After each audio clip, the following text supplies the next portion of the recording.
शहर के एक व्यस्त चौराहे पर एक छोटी सी मगर मशहूर चाट की दुकान थी।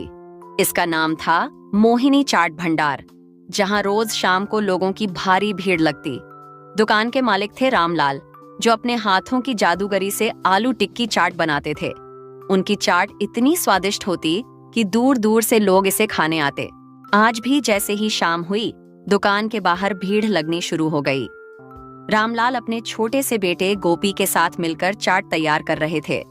तभी एक नई साइकिल पर एक बच्चा आया, जिसने रामलाल से मुस्कुराते हुए पूछा, चाचा जी, आज भी वही आलू टिक्की चाट बनेगी?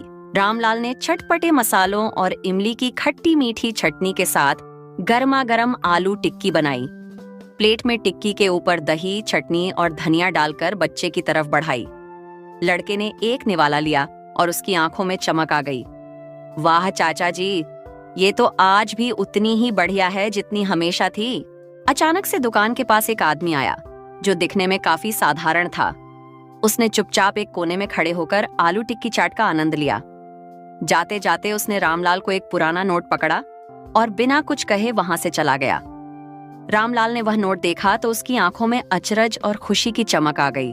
वो नोट 1000 रुपए का था, जो अब चलन में नहीं था, लेकिन उसके ऊपर लिखा था, आपकी चाट से बचपन की यादें ताजा हो गईं। धन्यवाद। रामलाल उस अनजान आदमी के पीछे भागे, लेकिन वो कहीं नजर नहीं आया। उन्होंने नोट को ध्यान से देखा और सोचा, इस चाट ने किसी के जीवन में कितनी खुशियां भर दी। यही असली इनाम है। रामलाल ने मन ही मन सोचा कि वो इस खुशी को और भी लोगों तक पहुंचाएंगे, और उसी दिन उन्होंने तय किया कि गरीब बच्चों को मुफ्त में चाट खिलाएंगे। अगले दिन उनकी दुकान के बाहर एक बोर्ड लगा था, गरीबों के लिए मुफ्त चाट। धीरे धीरे रामलाल की दुकान शहर की सबसे मशहूर चाट वाली दुकान बन गई। लोगों को सिर्फ स्वाद नहीं, बल्कि दिल से दिए गए इस प्यार का एहसास भी मिल रहा था। रामलाल का नाम सिर्फ एक चाट वाले के रूप में नहीं, बल्कि एक इंसान के रूप में मशहूर हो गया, जिसने अपनी चाट के साथ कई लोगों की जिंदगियों में खुशियां भर दी। रामलाल की चाट का स्वाद अब भी वैसा ही था, मगर अब इसमें एक और मिठास जुड़ चुकी थी, खुशियों की मिठास।